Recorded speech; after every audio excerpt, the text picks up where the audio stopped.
Alpine, Texas, one of the more mountainous towns in West Texas, home to one of the more notable museums in the Permian Basin, the Museum of the Big Bend.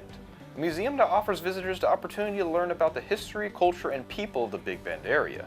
The Bend has more than 1 million acres across West Texas, so it's safe to say it exceeds just the mountains of Alpine.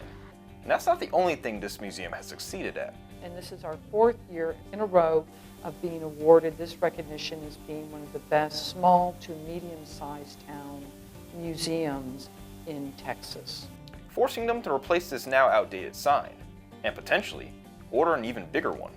So we were chosen as one of, I believe, 20 museums through the USA Today.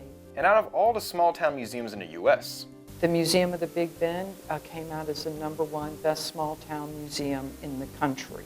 The museum that's been around for more than 100 years now sits in 2 buildings on the Sul Ross State campus, where they now hold a mirage of Big Bend-centric exhibits, from a Big Bend bear.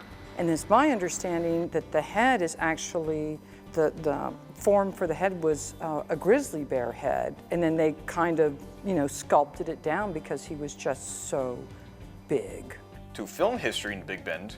Since the early days of film, the Big Bend's legendary landscape has lured filmmakers. To art exhibits, including their Andy Warhol exhibit that just opened on March 1st. It's exhibits like these that make the Museum of the Big Bend stand out, all of which while sitting on a college campus. Having a museum affiliated with your college, it seemed like a natural fit, right? Because you're preserving the history of an area so students could perhaps come to the museum. And having an award-winning museum right on campus definitely helps a university like Sul Ross. But what we also want to provide, and I think it's important, is to be a recruitment tool for Sul Ross State University. But since we're open, we give those folks that opportunity to learn a little bit more about the school, and we try to help in any way that we can to get them to the folks that can give them additional information about the various programs offered here at Sul Ross. So with the help of the museum, tourists can really learn all about the 1 million acres they might not have known about. So if you're ever in the Big Bend area, it might be worth the climb to Alpine.